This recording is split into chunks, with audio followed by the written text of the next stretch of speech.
Magalang na bumati si Ming sa kanyang senior sister, nagtanong si Weiwei kung saan siya nagpunta at sinabing tila siya ay nagtatago sa kanya.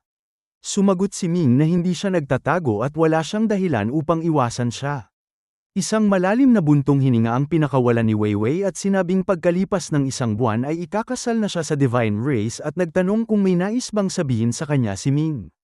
Natigilan si Ming sa kanyang narinig at hindi niya alam kung ano ang dapat niyang isagot. Nakangiting sinabi ni Weiwei na noon ay naisip niyang maaari niyang baguhin ang kanyang kapalaran, ngunit sa huli ay hindi pa rin siya makatakas sa kanyang nakatakdang kahihinatnan. Sinabi ni Ming na ang Divine Race ay nasa mataas na posisyon at ang pagpapakasal doon ay hindi naman masama. Nagalit si Weiwei at sinabing wala itong alam at bigla itong nagmura na ikinagulat ni Ming at naisip niyang ito ay labis na nagagalit kaya nagawa nitong magmura. Ikinwento ni Weiwei na ang kanyang nakatatandang tiya ay nagpakasal din sa Divine Race noon. Ngunit kalahating taon lamang itong nabuhay at nagpakamatay. Nang tanungin ni Ming kung bakit ay ipinaliwanag ni Weiwei na ang Divine Race ay nasa mataas na posisyon at kahit na magpakasal sila roon ay mga laruan lamang sila na dumaranas ng iba't ibang uri ng kahihiyan. Ang Divine Race ay walang relasyong mag-asawa at sinumang lalaking Divine Race ay maaaring humiling na makasama nila sa gabi at ito ay walang pagkakaiba sa isang hayop. Sinabi ni Ming na kung ayaw nito ay maaari itong umalis. Mapait na ngumiti si Weiwei at sinabing sa lakas ng Star Cloud Sect ay saan siya maaaring tumakbo at may tatak siya ng kanyang pamilya sa kanyang katawan at kahit na tumakbo siya sa pinakamalayong purgatorio ay mahahanap pa rin siya at ibabalik. Pagkatapos ay tumingin siya kay Ming at sinabing nais niyang uminom at tinanong kung maaari ba siyang samahan nito. Natahimik si Ming at pumayag. Sa loob ng isang maliit na gusali sa Star Cloud Mansion na siyang silid ni Weiwei na hindi pa kailanman napasok ng sinumang lalaki ay magkasamang nakaupo si Ming at Weiwei at umiinom. Ang alak ay ang pinakamasarap na alak na hindi pa kailanman natikman ni Ming at ito ay ang personal na koleksyon ng pinuno ng Star Cloud Sect. Ang alak na ito ay kayang lasingin maging ang isang master sa ika-9 na antas ng Longevity Realm at lalo na si Ming. Nang maubos ang isang banga ng alak ay nalasing si Weiwei at sa isang sandali ay nagrereklamo ito at sa sumunod ay umiiyak at pagkatapos umiyak ay patuloy itong nagsasalita ng malungkot.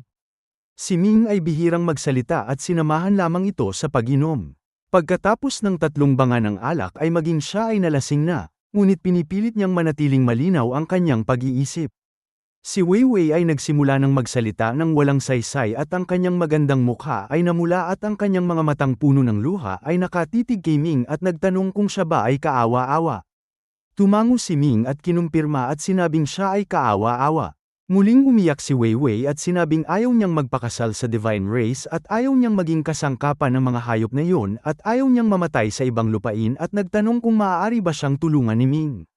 Napabuntong hininga si Ming at sinabing wala siyang kapangyarihan at impluwensya kaya paano niya ito matutulungan at ang sarili nitong ama ang nagtutulak dito sa apoy kaya sino ang maaaring sumuway dito. Biglang hinawakan ni Weiwei ang kwelyo ni Ming at sinabing hindi siya makakalaban ngunit kaya niyang magpasya kung sino ang unang makakatalik sa kanya at iyon ay isang lalaki at hindi isang hayop. Pagkasabi nito ay bigla niyang niyakap si Ming at pinatong ang sarili sa kanya sa kama. Medyo lasing si Ming at ang kanyang lakas ay napakalakas at madali sana niyang maitutulak ang babae, ngunit sa hindi malamang dahilan ay bahagya lamang niya itong itinulak at pagkatapos ay niyakap na rin niya ito. Si Weiwei ay isang magandang babae na may malaking dibdib at napakapayat na bewang at maputing balat at siya ang perpektong babae para sa isang lalaki. Pinunit ni Ming ang damit ni Weiwei at lumitaw ang kanyang maputing balat na parang nyebe at ang kanyang malaking dibdib na puno ng buhay at kahit na malaki ang mga kamay ni Ming ay hindi niya ito kayang takpan ng buo. Ang kanyang sariling damit ay mabilis din na tinanggal ni Weiwei at ang dalawa ay nagkahubaran at nagkaisa mula sa katawan hanggang sa kaluluwa. Sinabi ni Weiwei na siya si Lian at sumagot si Ming na nahulaan na niya ito ngunit nagulat pa rin siya at nagtanong kung bakit isang panganay na anak na babae ang sumunod sa kanya. Ipinaliwanag ni Weiwei na noong una ay nag-usisa lamang siya, ngunit unti-unti ay nagsimula siyang magkagusto kay Ming at nais niyang maging kanyang babae. Sinabi ni Ming na siya ay kanya na at bigla siyang gumalaw at ang babae ay mahinang umungol na tila nasasaktan at nasisiyahan. Nagtanong si Weiwei kung gusto rin ba siya ni Ming at nakangiting sumagot si Ming na gusto niya ito dahil kung hindi ay hindi siya magiging ganito kasipag. Nagtanong si Weiwei kung bakit siya nagkagusto rito gayong hindi pa sila gaanong nagkakilala at sumagot si Ming na ang dahilan ng kanyang pagkagusto ay katulad ng dahilan ng pagkagusto nito sa kanya at tulad ng pusa na kumakain ng isda at asong kumakain ng karne ay pareho lamang ang prinsipyo. Sinabi ni Weiwei na siya ay aso at nakangiting sumagot si Ming na siya naman ay pusa at lalo siyang naging masigla. Ang ilaw sa silid ay namatay at ang paligid ay naging itim at tanging ang mahinang paghinga ni Weiwei at ang mga ungol ni Ming ang naririnig. Makalipas ang isang oras ay muling binuksan ang ilaw at tiningnan ni Ming si Weiwei na mahimbing na natutulog sa kanyang dibdib at siya ay natutulog ng mahimbing at may ngiti ng kasiyahan sa kanyang mukha. Napabuntong hininga si Ming at naisip na maaari naman siyang tumanggi, ngunit bakit hindi niya ito ginawa? Sinabi ni Bame-ing na nasa malaking problema si Ming at nang tanungin ni Ming kung ano ito ay ipinaliwanag ni Bame-ing na si Weiwei ay nakatakdang ikasal sa Divine Race at kapag natuklasan ng Divine Race na hindi na siya birhen ay tiyak na magagalit sila at ang kanyang buhay ay nasa panganib at tiyak na hindi ito matitiis ni Ming at siya ay madadami at maging ang pinuno ng Star Cloud Sect ay magagalit kay Ming kapag nalaman nito. Sinabi ni Ming na nangangahulugan itong kailangan niyang umalis sa Star Cloud Sect sa loob ng isang buwan at kinumpirma ito ni Bame-ing at sinabing kailangan niyang umalis ng mabilis. Muli na namang tiningnan ni Ming si Weiwei at sinabing ito ay isang malaking problema, ngunit dahil nagkasama na sila sa iisang unan ay hindi niya ito maaaring pabayaan at inutusan niya ang Spacetime Child na dalhin siya sa Legendary Academy. Pagkaalis ni Ming ay binuksan ni Weiwei ang kanyang mga mata at mahinang bumuntong hininga na may lungkot. Pumasok ang puting pusa at nagtanong kung nagsisisi siya at sumagot si Weiwei na hindi siya nagsisisi dahil sa kanyang pagpunta sa Divine Race ay dala niya ang puso ng isang taong handang mamatay at ang pagbibigay ng kanyang malinis na katawan sa lalaking kanyang minamahal ay kanyang kagustuhan. Sinabi ng puting pusa na sa gayon ay wala na siyang pag-asa. Tumingin si Weiwei sa puting pusa at nagtanong kung hindi ba siya nito matutulungan gayong ito ay isang matandang inapo ng Divine Race na may malakas na kakayahan. Sumagot ang puting pusa na hindi nito kaya, maliban na lamang kung maibalik nito ang dugo ng kanyang mga ninuno, ngunit iyon ay mangangailangan ng mahabang panahon ng pagsasanay. Malamig na sinabi ni Weiwei na ito ay kamatayan lamang. Sinabi ng puting pusa na ang binata ay umalis at tila nais siyang iligtas. Umiling si Weiwei at sinabing wala rin itong magagawa at mabuti na ring umalis ito upang hindi madamay. Mabilis na nakarating si Ming sa Legendary Academy at wala si Yunfeng kaya direkta siyang nagtungo kay Tang Yuexian. Si Tang Yuexian ay tila naghihintay sa kanya at sa parehong lugar at sa parehong paraan ay tiningnan niya si Ming at sinabing bumalik na siya. Nagbigay galang si Ming sa kanyang master. Nagtanong si Tang Yuexian kung may sadya siya at sumagot si Ming na tinatanggap niya ang kondisyon ng kanyang master at nais niyang magtrabaho para rito. Tumango si Tang Yuexian at sinabing mabuti yun at napansin niyang hindi matatag ang kanyang aura at nagtanong kung may kasama ba siya kanina. Nahihiyang sinabi ni Ming na kahit iyon ay napansin ng kanyang master. Nang tanungin ni Tang Yuexian kung si Weiwei ba yun ay tumango si Ming. Tahimik na sinabi ni Tang Yuexian na sila ay talagang mahusay sa paghuhula at tila nagtagumpay sila. Nagtanong si Ming kung ano ang ibig sabihin nito at kung may nakakaalam na ba noon pa man at sumagot si Tang Yuexian na mula pa noong makipagkita sa kanya si Han Jiwin ay ang lahat ng resulta ay inaasahan na. Nagtanong si Ming kung may kooperasyon ang kanyang master at si Han Jiwin at sumagot si Tang Yuexian na dahil siya ay kanyang disciple at naglilingkod sa kanya ay hindi niya ito ililihim at ang ilang malalaking puwersa ng Tianyuan Continent at ilang puwersa mula sa ibang sibilisasyon ay may kooperasyon sa Legendary Academy at ang kanilang tanging layunin ay ang ibagsak ang Star Cloud Sect at gawin itong kanilang teritoryo. Labis na nagulat si Ming at nagtanong kung paano ito magagawa gayong napakalakas ng Star Cloud Sect at may suporta ng Divine Race.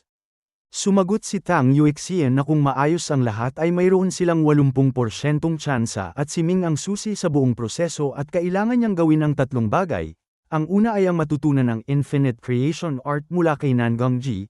Ang pangalawa ay ang patayin ang henyo ng Divine Race na si Wutu at ilayo si Weiwei at ang pangatlo ay ang nakawin ang kayamanan ng Divine Race na Yu Divine Cauldron. Nagtanong si Ming kung nangangahulugan nitong kailangan niyang pumunta sa Divine Race at kinumpirma ito ni Tang Yuexian at sinabing si Weiwei ay ikakasal sa Divine Race at siya ay sasama rito at sasamantalahin niya ang pagkakataon upang patayin si Wutu at nakawin ang Divine Cauldron at pagkatapos niyang matutunan ang Infinite Creation Art ay maaari na niyang kunin ang Divine Cauldron at buksan ang kaba ng Divine Race. Nang tanungin ni Ming kung bakit siya ang dapat gumawa nito ay sumagot si Tang Yuexian na ito ay nakatakda na at siya ang tanging pagkakataon at ang mga taong yun ay nagsanay ng maraming tao ngunit siya na lamang ang natitirang may pagkakataon.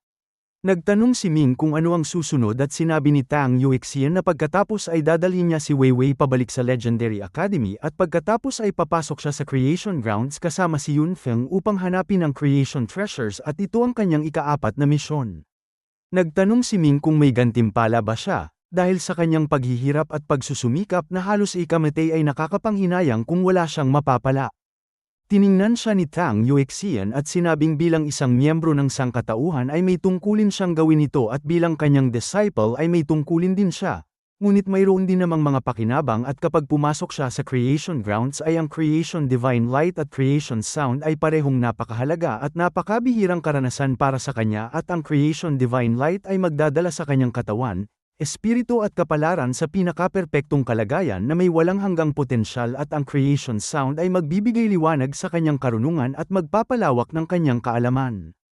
Kinabahan si Ming at nagtanong kung yun lamang ba at sinabi ni Tang Yuexian na may isa pa siyang sekretong ibubunyag at ang lugar kung saan isinilang ang Creation Artifact ay kadalasang may kasamang Creation Pool at kung magagawa niyang kunin ito ay mas mataas ang halaga nito kaysa sa Creation Divine Light at Creation Sound. Nag-isip si Ming at tumango at sinabing ang pakinabang ay hindi mahalaga at ang mas mahalaga ay ang makatulong sa dakilang layunin ng sangkatauhan at maglingkod sa kanyang master. Sinabi ni Tang Yuexian na maaari na siyang bumalik at tapusin muna ang unang 3 misyon at pagkatapos ay agad siyang makakapasok sa Undying Academy at ipapadala sa Supreme Academy. Nagpasalamat si Ming at nagtanong kung nasaan si Yun Feng at sumagot si Tang Yuexian na si Yun Feng ay nasa pagsasanay at kapag dumating ang panahon ay sabay silang papasok sa Creation Grounds na lubhang mapanganib at kailangan nilang magtulungan upang mas madaling makaligtas. Sumagot si Ming na natural lamang yun dahil sila ni Yun Feng ay kapwa-disciple at magkapatid na pinagbuklod ng sumpaan at tiyak na magtutulungan sila. Sinabi ni Tang Yuexian na maaari na siyang umalis at kung may kailangan siya ay makipag-ugnayan lamang siya rito at binigyan niya si Ming ng isang asul na Jade Talisman na isang transmission talisman na maaaring gamitin ng maraming beses at makapagpadala ng mensahe sa pagitan ng iba't ibang malalaking mundo at ito ay napakahalaga. Tinanggap ni Ming ang Transmission Jade Talisman at nagpaalam at bumalik sa Star Cloud Continent. Nang bumalik siya sa silid ni Weiwei ay wala na ito roon. Nagtaka si Ming kung nasaan ito at akmang lalabas upang hanapin ito nang bumukas ang pinto at pumasok si Weiwei na may dalang isang mangkok ng sopas. Nang makita niya si Ming ay nagliwanag ang kanyang mga mata at sinabing mabuti na lamang at may iinom ng 8 treasure soup na kanyang dinala. Nang makita ni Ming ang kanyang magandang anyo ay biglang uminit ang kanyang puso at halos hindi sinasadyang niyakap niya ito at kinuha ang mangkok at nakangiting nagtanong kung natatakot ba itong iwanan niya ito. Napabuntong hininga si Weiwei at sinabing kung malalaman ng pinuno ng Star Cloud Sect na sinipingan ni Ming ang kanyang anak ay tiyak na mapapahamak ang kanyang buhay. Suminghal si Ming at sinabing hindi karapat-dapat ang pinuno na maging ama nito. Dahil alam nitong parang pagpasok sa apoy ang pagpapakasal sa Divine Race ngunit ginawa pa rin ito. Sinabi ni Weiwei na ang pinuno ay kanyang master at ang kanyang sinasabi ay maaaring ituring na paghihimagsik.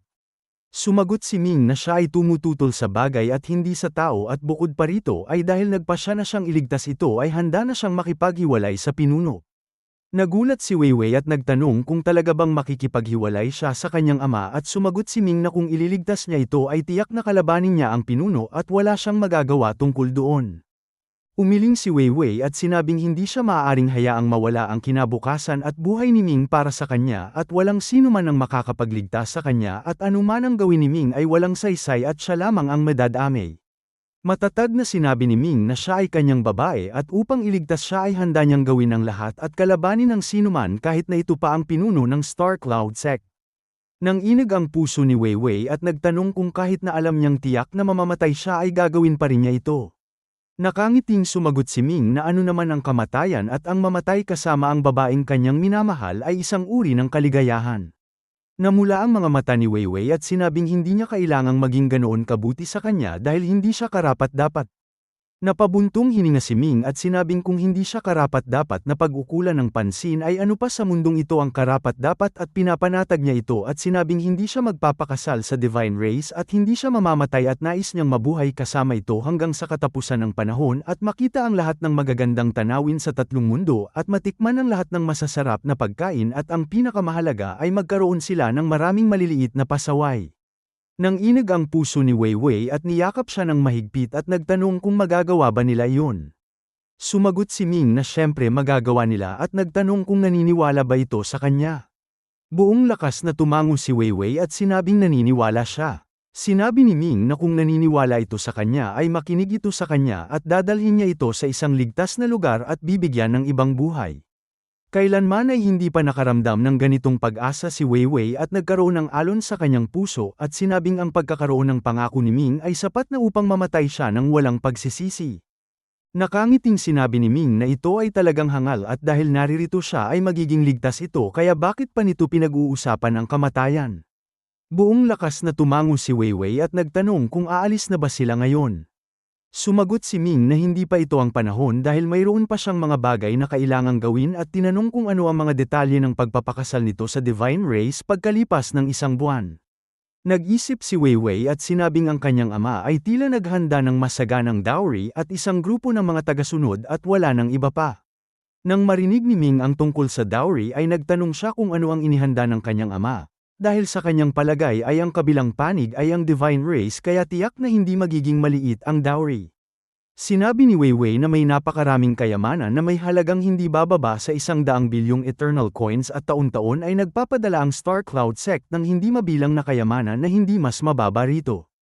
Nagtanong si Ming tungkol sa mga tagasunod at ipinaliwanag ni Weiwei na kasama rito ang 30 pinakamalakas na 9-star warship. 10 Star Cloud Fortress at isang Star Cloud Mothership. Nagtaka si Ming at nagtanong kung ano ang Star Cloud Fortress at Star Cloud Mothership. Ipinaliwanag ni Weiwei na ang Star Cloud Fortress at Star Cloud Mothership ay ipinagkaloob ng Divine Race nung itinatag ang Star Cloud Sect at ang isang Star Cloud Fortress ay kayang labanan ang mahigit 5 9-star warship at ang isang Star Cloud Mothership ay kayang labanan ang 10 Star Cloud Fortress at ayon sa kanyang ama ay kung gagamitin ng Star Cloud Mothership ang core formation nito ay kaya nitong makipaglaban sa isang main god sa loob ng ilang panahon. Nagulat si Ming sa ganoong kalakas na kakayahan at sinabing tiyak na napakamahal nito at kinumpirma ito ni Weiwei at sinabing ang isang Star Cloud Fortress ay nagkakahalaga ng 10,000 bilyong longevity coins at ang Star Cloud Mothership ay nagkakahalaga ng mahigit 100 milyong eternal coins.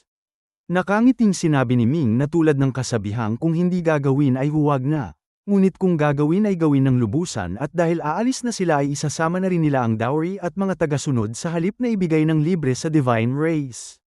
Tuwang-tuwang tumango si Weiwei at sinabing susundin niya si Ming at nagtanong kung ano ang susunod nilang hakbang. Sinabi ni Ming na kailangan niyang matutunan ng isang sining mula sa kanyang ama na tinatawag na Infinite Creation Art at nagtanong kung narinig na niya ito.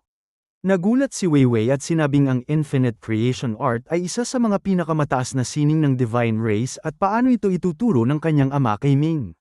Nagtanong si Ming kung bakit ito itinuro ng Divine Race sa kanyang ama kung ito ay isa sa kanilang pinakamataas na sining.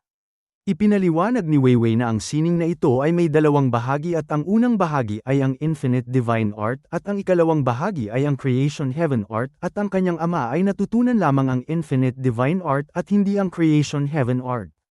Naunawaan ni Ming na imposible palang ituro ito sa kanya ng kanyang ama at mas lalong wala itong karapatang ituro ang sining na ito sa kanya at labis siyang naguluhan kung paano niya ito makukuha. Ngunit biglang may naalala si Weiwei at sinabing ang kanyang ama ay ilang dekada nang nagsasanay ng mga katawan at maaaring itinuro niya sa kanila ang Infinite Divine Art. Nagulat si Ming at nagtanong kung ano ang ibig sabihin nito at ipinaliwanag ni Weiwei na noong nakaraan ay nakipaglaban ang kanyang ama sa isang kalaban at bagaman nanalo siya ay nasira ang kanyang katawan at hindi na ito maaaring gumaling. Kaya nagsimula siyang magsanay ng mga katawan upang sa hinaharap ay maaari niyang angkinin ang isa sa mga ito at pinapagsanay niya ang mga katawan na ito ng Infinite Divine Art upang sa hinaharap ay maging perpekto ang pag-angkin. Nagtanong si Ming kung nagsanay ang pinuno ng isang sining ng pag-angkin ng katawan at kinumpirma ito ni Weiwei at sinabing nagsanay ang kanyang ama ng isang sining na tinatawag na grafting divine art at naabot na niya ang ikasyam na pag-ikot ng siyam na siklo at ang pag-angkin ng katawan ng iba ay isang pag-iisip lamang ang layo. May pumasok sa isipan ni Ming at nagkaroon siya ng ideya at sinabing tiyak na nais ng pinuno na makahanap ng isang perpektong katawan at kinumpirma ito ni Weiwei at sinabing ang kanyang ama ay hindi nasiyahan sa mga katawan na kanyang sinanay at sa loob ng maraming taon ay naghanap siya sa labas at maging sa mga alagad ng Star Cloud sect ngunit walang angkop. Sinabi ni Ming na kung gayon ay magiging madali na ito, ngunit hindi niya ipinaliwanag kay Weiwei at sinabing saka na lamang niya sasabihin sa hinaharap. Dahil sila ay bagong nagmamahalan ay natural na hindi sila mapaghiwalay at hindi pa sila nag-uusap ng matagal ay muli na naman silang napunta sa kama at hindi namalayan ay nagising na sila sa sikat ng araw. Pagkagising ay nagtungo si Ming sa pinuno ng Star Cloud sect na si Nangang Ji at ang kalooban nito ay tila hindi maganda at nang bumati si Ming ay malamig lamang itong tumango. Sinabi ni Ming na siya ay nagdala ng ilang kayamanan upang ibigay sa kanyang master at inilabas niya ang ilang mga bagay na nakuha niya mula sa mga bangkay ng foreign race na pawang may mataas na halaga. Ngunit si Nangang Ji ay nakakita na ng lahat ng uri ng bagay at tiningnan lamang niya ito ng bahagya at tumango at sinabing pinahahalagahan niya ang kanyang pagiging masunurin. Sinabi ni Ming na mayroon pa siyang isang malaking regalo at bahagyang lumaki ang mga mata ni Nangang Ji at nagtanong kung ano ito. Nagtanong si Ming kung narinig na ba ng kanyang master ang Supreme Veneration Art at tumango si Nangang Ji at sinabing natural na narinig na niya ito ngunit ang kumakalat sa mundo ay hindi kumpleto at noong una ay nais niya itong sanayin ngunit hindi niya alam kung paano. Sinabi ni Ming na alam niya ang paraan ng pagsasanay ng ikatlong antas ng Supreme Veneration Art at nais niya itong ibahagi sa kanyang master. Nagliwanag ang mga mata ni Nangang Ji at nagtanong kung talaga bang alam niya ito at sinabi ni Ming na panuorin siya nito at ginamit niya ang kanyang divine ability na Invincible Body at isang mahiwagang liwanag ang bumalat sa kanya. Tuwang-tuwang sinabi ni Nangang Ji na nagtagumpay siya sa 9 Revolutions Golden Body. Sumagot si Ming na siya ay pinalad lamang na matutunan ang sining na ito at narinig niyang nasira ang katawan ng kanyang master kaya nais niya itong ibahagi sa pag-asang makatulong ito. Tuwang-tuwang sinabi ni Nangang Ji na siya ay isang mabuting disciple at labis siyang nagagalak. Ngunit pagkatapos ay sinabi ni Nangang Ji na ang kanyang katawan ay naayos na at siya ay nasa ikasyam na antas ng Longevity Realm, kaya hindi na niya kailangan pang sanayin ang sining na ito. Sinabi ni Ming na hindi siya naging maingat sa kanyang pag-iisip at sumagot si Nangang Ji na tinanggap na niya ang kanyang mabuting hangarin at hindi na niya kailangan pang sisihin ang kanyang sarili at mayroon siyang isang sining na nais niyang ituro rito at sinabing subukan niya itong sanayin upang makita kung magtatagumpay siya at pagkasabi nito ay itinuro niya ang noo ni Ming at isang napakalalim at mahiwagang sining ang lumitaw sa kanyang isipan at ito mismo ang Infinite Divine Art. Mabilis na nagpasalamat si Ming. Ngunit ikinaway lamang ito ni Nangang Ji at sinabing maaari na siyang umalis at magsanay at kung may pag-unlad ay ipaalam lamang sa kanya upang siya ay mag-abayan. Nagpaalam si Ming at umalis. Pagkaalis ni Ming ay lumitaw sa tabi ni Nangang Ji ang isang matandang may puting balbas at mukhang bata at sinabi nitong natagpuan na ng pinuno ang kanyang katawan. Sumagot si Nangang Ji na ang talento ng batang ito ay sapat at ang kanyang 9 Revolutions Golden Body ay talagang pambihira. Ngunit hindi niya alam kung kaya nitong sanayin ang Infinite Divine Art, dahil ang sining na yun ay nangangailangan ng napakataas na talento at sa kabila ng kanyang mahabang pag-aaral ay umabot lamang siya sa ikatlong antas. Sinabi ng matanda na ang batang ito ay may pambihirang katalinuhan at malaki ang tsansang magtagumpay. Sumagot si Nangang Ji na ang kanyang oras ay nauubos na at kung hindi siya makahanap ng angkop na katawan ay mapipinsala ang kanyang divine soul at kung talagang magtagumpay ang batang ito ay siya na lamang ang gagamitin niya. Ngunit nakakapanghinayang dahil ang disciple niyang ito ay may napakalaking kinabukasan at maaari sana siyang maging kanyang kanang kamay. Nagtanong siya sa matanda kung handa na ba ang mga kagamitan at sumagot ang matanda na sa loob ng ilang dekada ay hindi siya nagpabaya at handa na ito anumang oras. Sinabi ni Nangang Ji na mabuti yun at umaasa siyang maaabot ni Ming ang Infinite Divine Art sa ikalimang antas o mas mataas pa, dahil kung magkagayon ay magkakaroon siya ng pagkakataong maabot ang antas ng Main God at nagpakita siya ng pananabik at sinabing sana ay hindi siya biguin nito. Pagkaalis ni Ming ay sinabi niya kay Beng Ying na tila pinili na siya ng kabilang panig. Sumagot si Beiming na bagaman nakuha niya ang Infinite Divine Art ay ang kanyang kalagayan ay magiging lubhang mapanganib. Hindi ito sinang-ayunan ni Ming at sinabing ang pagtuturo sa kanya ng Infinite Divine Art ay nangangahulugang mahalaga ang kanyang pagsasanay nito para sa pag-angkin ng kanyang katawan, kaya hindi niya ito basta na lamang ituturo at bago siya umabot sa tiyak na antas ay hindi siya nito gagalawin. Sinabi ni Beiming na ang pinakamataas na sining ng Divine Race ay tiyak na napakahirap sanayin at malamang na ang mga naunang katawan ay hindi nagtagumpay kaya si Ming ang napili. Sumagot si Ming na susubukan niya ito at kung magtagumpay man o hindi ay nakasalalay sa kapalaran. Hindi na muling nagtungo si Ming kay Weiwei at sa halip ay bumalik siya sa kanyang tirahan sa Star Cloud Sect upang subukang sanayin ang Infinite Divine Art. Ang sining na itinuro sa kanya ni Nangongji ay may kasamang detalyadong paliwanag at ang Infinite Creation Art ay isa sa pinakamataas na sining ng isa sa tatlong Divine Race, ang Skyrichian Clan at maging sa loob ng Skyrichian Clan ay tanging ang mga pangunahing miyembro lamang ang maaaring magsanay nito. Gayunpaman ay napakahirap sanayin ng Infinite Creation Art at sa bawat henerasyon ay ilang tao lamang ang nagtatagumpay at napakahirap abutin ang sukdulan nito. Ang Infinite Creation Art ay may dalawang bahagi. Ang unang bahagi ay ang Infinite Divine Art at ang ikalawang bahagi ay ang Creation Heaven Art at ang Infinite Divine Art ay may 9 na antas samantalang ang Creation Heaven Art ay may 24 na antas at ang kabuuan ay 33 antas. Sa bawat antas ng Infinite Divine Art ay dumodoble ang potensyal ng isang tao at sa ika-9 na antas ay halos walang hanggan ang kanyang potensyal. Sa Creation Heaven Art naman ay bawat antas ay lumilikha ng isang antas ng langit at sa 24 na antas ay makakalikha ng 24 na antas ng langit at bawat antas ng langit ay may kanya-kanyang heavenly court at walang hanggang mga sundalong langit at general at kung mas mataas ang antas ng langit ay mas malakas ang kakayahan sa pakikipaglaban. Walang ambisyon si Ming para sa Creation Heaven Art at ang tanging nais lamang niya ay ang sanayin ng Infinite Divine Art. Ang Infinite Divine Art na ito ay napakaangkop sa kanyang sinasanay na Heaven and Earth Great Potential at naisip niya kung maaari silang magtulungan sa isa't isa. Kaya hindi nagmamadali si Ming na sanayin agad ang Infinite Divine Art at sa halip ay nagpasya muna siyang sanayin ang Heaven and Earth Great Potential hanggang sa sukdulan. Noong una ay naabot niya ang Heaven and Earth Great Potential sa pinakamataas na antas na kanyang makakamit sa kasalukuyan at ang Heaven and Earth Great Potential ay may 36 na antas at una niya itong sinanay hanggang sa ika-9 na antas at pagkatapos ay dahil sa paglunok niya ng Spirit Source ay umabot siya sa ika-18 antas.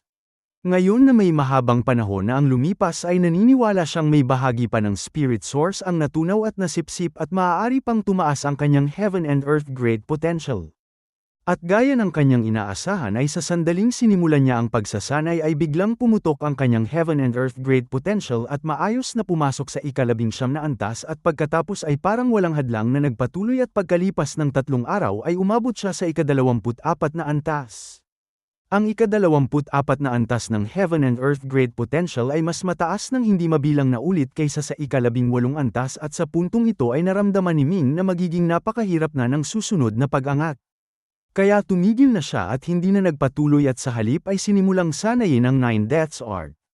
Ang dahilan kung bakit niya sinanay ang 9 Deaths Art na ika-4 na antas ng Supreme Veneration Art ay dahil ang sining na ito at ang Heaven and Earth Great Potential ay may magkatulad na bisa at sa bawat pagdaan sa isang siklo ng buhay at kamatayan ay tumataas ang kanyang talento at potensyal.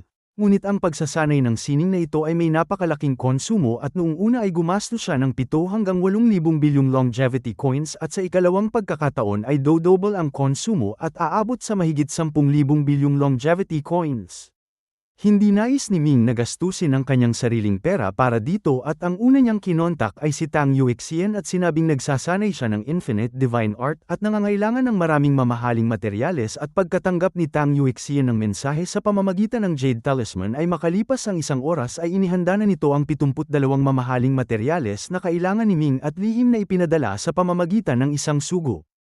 Mabilis na nakuha ni Ming ang mga bagay at sinimulan ang pagsasanay at inutusan niya ang Space-Time Child na itapon siya sa isang kaguluhan ng espasyo at oras at ang nakatatakot na puwersa ng espasyo ay pumipiga sa kanya at lumikha ng napakalaking presyon at sa bawat sandali ay nasa bingit siya ng buhay at kamatayan. Ngunit isang kakaibang bagay ang nangyari at bago pa man masanay ni Ming ang 9 Deaths Art ay ang kanyang eternal power ay biglang nagsimulang umandar ng mag-isa. Ang eternal power na ito ay kanyang nakuha sa Netherworld at tinatawag na Great Eternal Indestructible Art na nakuha niya mula sa mga alaala ng Heavenly Punishment Emperor at ito ay talagang pambihira. Ang Great Eternal Indestructible Art ay may 9 na antas at ang pagsasanay ng unang antas ay nagbibigay ng eternal power na hindi naaapektuhan ng anumang batas at talagang natatangi. Sa loob ng kaguluhan ng espasyo at oras ay ang eternal power ay kusang umandar at itinaboy ang mga batas ng espasyo at oras at ang pressure na yun ay agad na nawala. Hindi nakapagsalita si Ming at naisip na kung wala ng banta ng kamatayan ay paano niya sasanayin ang Nine Deaths Art, ngunit hindi niya ito pinilit at sa halip ay doon na lamang niya sinanay ang Great Eternal Indestructible Art at marahil ay dahil sa pagtaas ng kanyang talento ay sa loob lamang ng ilang araw ay biglang naging ganap ang Great Eternal Indestructible Art. Paglabas niya sa kaguluhan ng espasyo at oras ay nagpasya si Ming na humingi muli ng tulong kay Tang Yuexian at sa pagkakataong ito ay kinailangan niyang pumunta muli sa Legendary Academy. Nang magkita ang Master at Disciple at ipinaliwanag ni Ming ang kanyang layunin ay sinabi ni Tang Yuexian na mayroong isang mapanganib na lugar sa Legendary Academy na tinatawag na Nine Deaths Life Extension Hall na sadyang ginagamit para sa pagpaparusa sa mga nagkasala ng mabibigat na krimen at ito ay angkop para sa kanya. Nagulat si Ming at sinabing ito ay isang lugar para sa pagpaparusa sa mga kriminal at sumagot si Tang Yuexian na hindi mahalaga kung ano ito at ang mahalaga ay kapaki-pakinabang ito para sa kanya at doon ay hindi siya mamamatay ngunit makakaranas ng walang hanggang sakit at pagkasabi nito ay ikinaway niya ang kanyang kamay at si Ming ay biglang napunta sa isang malaking bulwagan. Sa bulwagan ay may 2 matanda, ang isa ay nakapula at ang isa ay nakaputi, na walang ekspresyon at may malamig na tingin. Nang makita si Ming ay kinawayan siya ng nakapulang matanda at isang malaking hukay ang lumitaw sa lupa at sa hukay ay may isang poste at si Ming ay idinikit dito ng isang di nakikitang puwersa at ang kanyang mga braso at binti ay itinali at hindi siya makagalaw. Kinabahan si Ming at nagtanong kung ano ang kanilang gagawin. Hindi nagsalita ang matanda at marahang idiniin ang kanyang kamay at mula sa hukay ay pumutok ang pulang liwanag na pumunta sa katawan ni Ming at sa isang iglap ay hindi mabilang na makamandag na insekto at makamandag na ahas ang lumabas mula sa pulang liwanag at tulad ng mga linta na nakakita ng dugo ay buong lakas silang sumugod kay Ming. Ang mga nilalang na ito ay hindi malalaki at agad na pumasok sa mga butas ng ilong, tainga at mata ni Ming at hindi niya napigil ang sumigaw sa sakit. Ang mga makamandag na insekto ay kinakagat siya at pumapasok sa kanyang tiyan at bituka at baga at ito ay isang napakatinding pagdurusa. At sa kanyang ulo ay may puting likido na bumabagsak at ibinubuhos sa kanyang katawan at agad nitong pinapagaling ang kanyang mga sugat at kasabay nito ay pinapalala ang kanyang sakit ng 1000 ulit. Pumikit si Ming at nawalan ng malay. Hindi niya alam kung gaano katagal ang lumipas bago siya unti-unting nagkamalay at nakita niyang ang mga makamandag na insekto ay patuloy pa rin sa pagkagat sa kanya. Sa ganitong paraan ay paulit-ulit siyang namatay at nabuhay at sa ika-4 na pagkakataon ay sa wakas ay nakontrol niya ang kanyang pag-iisip at sinanay ang Nine Deaths Art at madali niya itong nalampasan. Agad niyang tinawag ang kanyang master at si Tang Yuexian ay agad na lumitaw at sa isang kaway ng kanyang kamay ay pinalaya siya. Mabilis na kinuha ni Ming ang 72 mamahaling materyales at sinimulang lampasan ang antas at ang mga ito ay naging 72 patong ng kayamanang liwanag na pumasok sa kanyang katawan at nagdulot ng 1000 liwanag at sa isang iglap ay nagbago ang kanyang katawan at kaluluwa at formal na siyang pumasok sa ikalawang pag-ikot. Nang mabuo ang Divine Art ay hindi na siya nagtagal pa at agad na bumalik sa Star Cloud Sect at ipinagpatuloy ang pagsasanay ng Infinite Divine Art. Ang dahilan kung bakit napakahirap sanayin ang Infinite Divine Art ay ang pangangailangan na mabuo ang Infinite Divine Sea, na siyang lugar kung saan nagtitipon ang lahat ng lakas ni Ming at kung ang talento ay hindi sapat at ang pag-unawa ay hindi sapat at ang kapalaran ay hindi sapat ay hindi ito magtatagumpay. Sa pagkakataong ito ay dala ni Ming ang ikalawang pag-ikot ng Nine Deaths Art at ang ika-24 na antas ng Heaven and Earth Great Potential at wala pang isang araw ng pagsasanay ay isang malakas na pagsabog ang narinig sa kanyang espiritual na mundo at ang Eternal Power, Heaven and Earth Great Potential, Source Power at iba pa ay nagsama-sama at bumuo ng isang walang hanggang karagatan ng lakas at ito mismo ang Infinite Divine Sea. Ang Infinite Divine Sea ay tila walang hangganan at walang katapusan at ang divine form ni Ming ay nakaupo sa loob nito at tumatanggap ng kanyang pag-aalaga at maging ang kanyang Blood God at Trident ay lumulutang din sa Infinite Divine Sea at tumatanggap ng kanyang paglilinis. Sa isang iglap ay naramdaman ni Ming na siya ay naiiba at ang pagbabago ay mas malaki pa kaysa sa pagsasanay ng ikalawang pag-ikot ng Nine Deaths Art. Isang enerhiya ng kaluluwa ang pumutok mula sa kanyang ulo at pumaitaas sa langit at ang enerhiyang ito ay yumanig sa langit at lupa at parang isang haligi ng liwanag na gumising sa hindi mabilang na tao. Tuwang-tuwang sinabi ni Ming na nagtagumpay siya at tila tama ang kanyang mga naunang paghahanda at ang kanyang puso ay puno ng kagalakan. Sa Star Cloud Mansion ay halos mapatalon si Nan Gongji at sa isang hakbang ay lumitaw siya malapit sa tirahan ni Ming at naramdaman ni Ming ang pagyanig ng espasyo at mabilis siyang lumabas at nakita nga niya si Nan Gongji na dumarating. Masaya niyang sinabi sa kanyang master na siya ay nagtagumpay. Malakas na tumawa si Nan Gongji at sinabing ang kanyang mabuting disciple ay hindi siya binaygo at ito ay napakahusay. Sumagot si Ming na ito ay lahat dahil sa pagkakaloob ng kanyang master at kung hindi ay hindi siya magkakaroon ng pagkakataong sanayin ang ganitong divine art. Sinabi ni Nan Gongji na kung may kailangan siya ay sabihin lamang niya ito. Naisip ni Ming na huwag nang palampasin ang pagkakataon at sinabi niyang nagsasanay din siya ng isa pang sining na nangangailangan ng ilang mamahaling materyales, ngunit limitado ang kanyang pera at hindi niya ito kayang tustusan at nagtanong kung maaari bang magbigay ang Star Cloud Sect. Ikinaway ni Nan Gongji ang kanyang kamay at sinabing ito ay isang maliit na bagay at kailangan lamang niyang magbigay ng listahan at siya na ang bahala. Hindi nag-atubili si Ming at agad na isinulat ang lahat ng mamahaling materyales na kailangan para sa ikatlo, ika-4 at hanggang ikalimang pag-ikot ng Nine Deaths Art at ibinigay ito kay Nan Gongji. Noong una ay hindi masyadong pinag-isipan ito ni Nan Gongji. Ngunit nang makita niya ang listahan ay sa kanyang karanasan ay agad niyang naunawaan na ang mahigit 1,000 mamahaling materyales na ito ay may halagang ilang milyong-bilyong longevity coins.